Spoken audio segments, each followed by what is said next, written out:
Baru mendengar yang disampaikan oleh Sekjen Partai Gerindra Ahmad Muzani bahwa besok rencananya Prabowo Subianto dan Gibran Rakabuming Raka akan mendaftar ke KPU. Ada rute yang nanti akan dilalui oleh iring-iringan dan juga konvoi serta kirap yang akan mengiringi pendaftaran Prabowo Gibran ke Komisi Pemilihan Umum atau KPU RI. Dan kami lanjutkan informasi di Sapa Indonesia Malam, Saudara, terkait dengan Mahkamah Konstitusi yang telah membentangkan karpet merah bagi putra Presiden Jokowi, Gibran Rakabuming Raka, untuk melenggang di Pilpres 2024. Meski Jokowi berdalih nanti rakyat yang memilih, benarkah tidak ada keistimewaan dari proses yang terjadi selama ini? Kami akan membahasnya bersama Wakil Ketua Umum Partai Gerindra Habibur Rahman, bergabung juga budayawan Asfi Warman Adam. Selamat sore Pak Habib, Pak Asfi. Selamat sore, Mbak Terima Sheila. kasih sudah bergabung bersama kami di Sapa Indonesia Malam. Pak Habib, Pak Prabowo menyebut bahwa nggak ada salahnya soal dinasti. Bahkan dibandingkan juga dengan Prabowo Subianto yang menyatakan saya juga dinasti. Ada keluarga, ada pamannya disebutkan oleh Prabowo Subianto. Tapi bedanya kan Prabowo Subianto bukan putra presiden seperti Gibran Rakabuming Raka. Apa yang ingin disampaikan oleh Prabowo sebenarnya?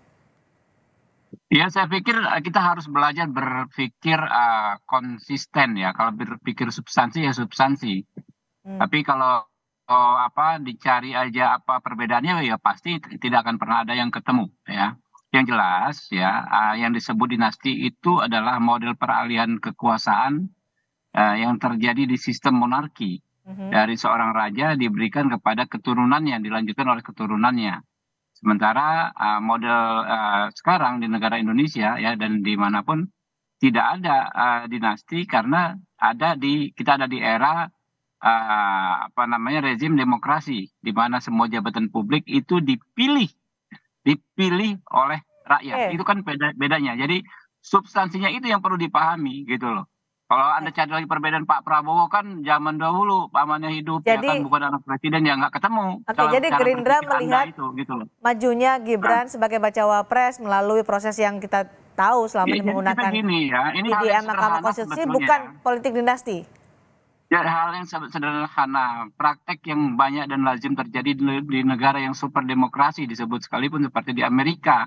Ada George Bush bapaknya, George Bush anaknya, ya kan namanya pun sama, senior dan junior saja. Lalu ada Kennedy Clan, ya, di mana semua jabatan-jabatannya itu adalah jabatan-jabatan yang dipilih oleh publik, gitu loh. Jadi tidak ada relevansi berbicara dinasti. Kalau kita mengacu ke undang-undang, ya, misalnya Undang-Undang 28 tahun 99 Ya. yang disebut nepotisme sebagai turunannya dinasti ya adalah tindakan dari seseorang aparatur negara yang secara melawan hukum menguntungkan ya, secara melawan hukum ya, Hmm. menguntungkan kerabatnya.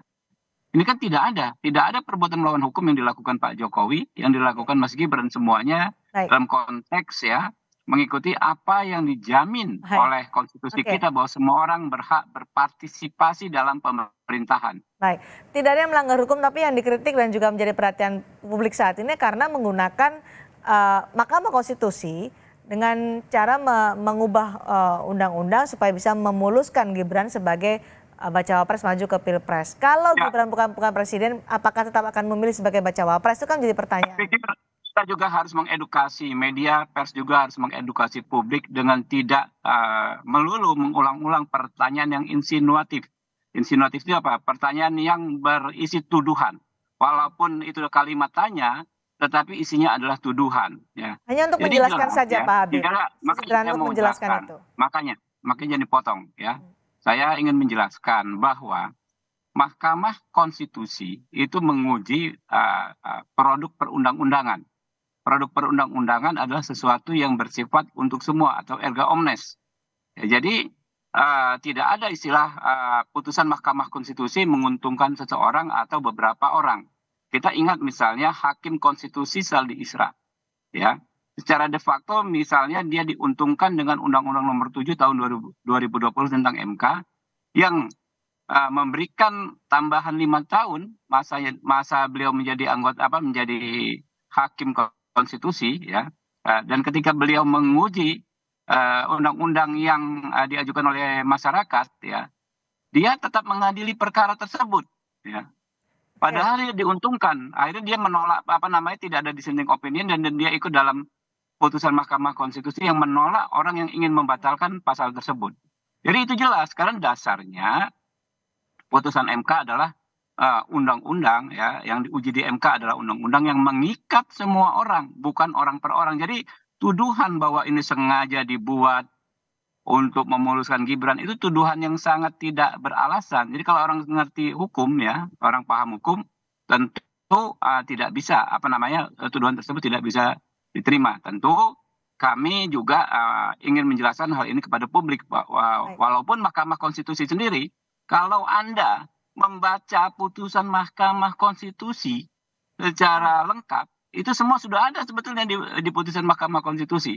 Apa yang dituduh-tuduhkan berulang-ulang kali ya semakin lama semakin basi ini sebetulnya sudah ada semua gitu loh. Jadi nggak ada persoalan hukum dan juga persoalan etika. Apa etika yang dilanggar? Etika itu adalah kalau misalnya kita merugikan orang. Ya, ini kan tidak ada yang dirugikan sama sekali, justru menguntungkan anak muda yang kemudian mempunyai perwakilan dalam kontestasi ini. Oke, saya ingin mendengar komentar dari Pak Asfi. Ya, saya tidak akan melanjutkan persoalan kontroversi keputusan MK itu. Apa yang sudah dibicarakan di televisi, di media massa beberapa hari sudah memperlihatkan dengan jelas itu ada konflik kepentingan di sana gitu. Tetapi saya ingin mengulas aspek yang lain. Apakah dinasti ini buruk atau tidak gitu? Saya melihat bahwa apa yang terjadi belakangan ini bisa berpotensi mengarah kepada suatu dinasti yang diikuti dengan beberapa peristiwa atau kegiatan politik yang sangat buruk itu. Yang sangat buruk itu adalah ya pertama menyangkut cawe-cawe. Presiden Jokowi itu pada bulan Mei itu mengatakan akan melakukan cawe-cawe terhadap pemilihan umum. Selama cawe-cawe itu menyangkut upaya untuk melakukan pemilihan umum secara aman, damai, tertib, itu menurut saya oke. Tapi kalau cawe-cawe yang dimaksudkan itu pengerahan sumber daya untuk memenangkan satu pasang calon tertentu, nah itu yang berbahaya bagi demokrasi. Nah kita lihat bahwa itu bisa dijalankan dengan berbagai cara. Kita akan mengawasi itu. Lalu yang kedua, yang berbahaya juga sekarang ini terkait juga dengan dinasti itu adalah apa yang saya sebut dengan kultus individu. Saya melihat sudah muncul kultus individu ini terhadap Jokowi. Karena apa? Karena dalam 2 periode ini, pada periode kedua, Jokowi itu berhasil mengangkat atau memasukkan Prabowo dan Sandiaga Uno sehingga kaum oposisi itu menjadi sangat lemah dan tidak ada kritik terhadap Jokowi. Di sisi yang lain, Jokowi itu selalu tampil di media massa itu meresmikan pembangunan jalan tol dan lain-lain. Keberhasilan itu lama kelamaan itu menyebabkan kekaguman dari rakyat yang pada akhirnya merupakan pemujaan terhadap sang pemimpin. Dan itu yang terjadi ketika menurut saya Gibran di dalam koalisi yang baru ini dipilih gitu. Tidak lain menurut saya itu hasil dari kultus individu terhadap Jokowi. Tidak lain, Anda melihat ada peran Jokowi dalam ketika Gibran diumumkan menjadi bacawa pres Prabowo? Pertama, saya melihat bahwa para ketua partai itu mengatakan tegak lurus kepada Jokowi. Dan yang kedua, mereka melapor kepada presiden sesudah kongres itu. Saya melihat bahwa kalau Menko ekonomi melapor tentang kegiatan atau apa yang departemen yang dia pimpin itu memang kepada presiden, atau sebaliknya, atau di lain pihak Prabowo melapor tentang aspek pertahanan itu memang kepada presiden. Tapi melaporkan perkembangan yang menyangkut Gibran kepada presiden ini dan kemudian menghasilkan satu keputusan ketika para partai itu, para anggota partai itu mencalonkan masing-masing ketuanya dan ternyata memilih Gibran, anak Presiden Jokowi, ya menurut saya ini semacam kultus individu terhadap Jokowi. Kalau tadi Pak Habib menyatakan ini tidak ada hukum yang dilanggar, tidak ada, kalau soal etika tidak ada yang dirugikan. Tanggapan Anda soal ini, Pak Asfi? jelas lah, karena kalau ada seseorang yang diuntungkan, tentu ya tadi Pak Habibur Rahman mengatakan tidak gitu, dan saya mengatakan iya, ada keponakan dari Ketua MK yang diuntungkan dari ini, bukan hanya generasi muda secara keseluruhan. Karena apa? Karena tidak semua generasi muda itu juga menduduki jabatan kepala daerah dan semacamnya gitu. Dan pada saat ini jelas yang dimaksudkan itu adalah Gibran yang memang siap untuk atau bersedia untuk menjadi wakil presiden gitu. Jadi keputusan MK itu menguntungkan Gibran gitu, dan itu dilakukan atau diambil oleh pamannya Ketua MK. Baik, Pak Habib, silakan tanggapi. Tadi juga disebutkan ini hasil mengkultuskan Saya Presiden pikir Jokowi. ya nggak ada masalah masukan dari rekan-rekan kayak Pak Asfi kita tanggapi ya. Tetapi dengan tidak ingin berdebat kusir ya, soal undang-undang dikatakan atau produk MK yang berupa koreksi terhadap undang-undang menguntungkan orang, yang memang begitulah sifat undang-undang. Misalnya undang-undang pemilu ya. Undang-undang pemilu mengatur soal syarat capres dan cawapres. Yang bisa maju sebagai capres dan cawapres paling 14 orang saja, ya kan? Apalagi misalnya masih ada presidential threshold. Yang bisa maju juga cuma paling sampai sekarang cuma 3 orang saja. Ya. Jadi kita ini harus terbiasa berpikir yang mana substansi, yang mana bukan, gitu loh. Kalau kita nggak ketat pada melihat apa yang menjadi substansi, ya susah. Bahwa substansinya undang-undang itu mengikat semua orang, ya. Walaupun de facto mungkin saja misalnya ada orang yang bisa maju, ada orang yang tidak bisa maju. Nah, kalau di situ kita berdebat, susah gitu loh. Nggak akan ketemu. Nah, poinnya saya tangkap dari Pak Asfi, ya, beliau ini adalah intelektual yang kritis. Di zaman apapun selalu kritis. Mengingatkan kita untuk jangan sampai terjadinya abuse of power misalnya. Kan substansinya kan itu. Ya kan semangatnya Pak Asfi kan begitu, jangan sampai nanti terjadi abuse of power yang membuat pertandingan tidak fair, ya kontestasi tidak fair. Nah, kita jaga semua dan itu ada perangkatnya. Daripada kita berdebat kusir, sementara dalam premis hukum ya kan kita berbicara soal hukum, nggak boleh kita menanggalkan sama sekali prinsip-prinsip hukum.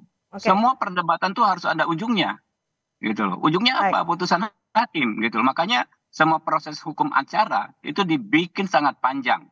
Mulai permohonan, tanggapan pihak terkait, saksi kedua belah pihak, bukti kedua belah pihak, dan harus ada ujungnya, gitu loh. Jadi kita tidak berdebat kusir, gitu loh. Jadi prinsipnya sudah kita dapat, kita cermati. Kami berterima kasih kepada rekan-rekan intelektual kritis ini.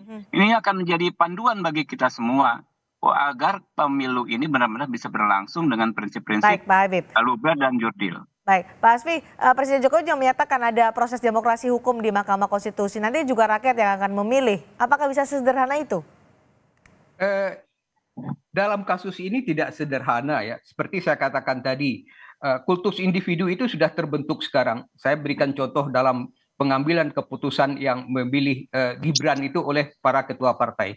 Tetapi bukan hanya para elit partai, tetapi juga rakyat gitu. Rakyat kenapa? Karena dalam dua periode pemilihan Jokowi, rakyat itu merasa puas gitu dengan apa yang dilakukan oleh Jokowi, dan kemudian ditambah dengan upaya Jokowi memasukkan kelompok oposisi itu ke dalam kabinetnya, sehingga tidak ada kritik. Semakin kekaguman rakyat itu semakin nyata gitu, sehingga para lembaga survei mengatakan mayoritas rakyat Indonesia puas terhadap kinerja Jokowi. Dan ini saya khawatirkan nanti jangan sampai itu menjadi kultus individu, sehingga rakyat akan mendengar arahan dari Jokowi, siapa yang akan dipilih misalnya, atau gerak simbolis dari Jokowi yang mengarah kepada calon tertentu gitu. Yang Anda khawatirkan dalam demokrasi? Terakhir untuk Pak Asfi? Ya itu, kultus individu terhadap pemimpin.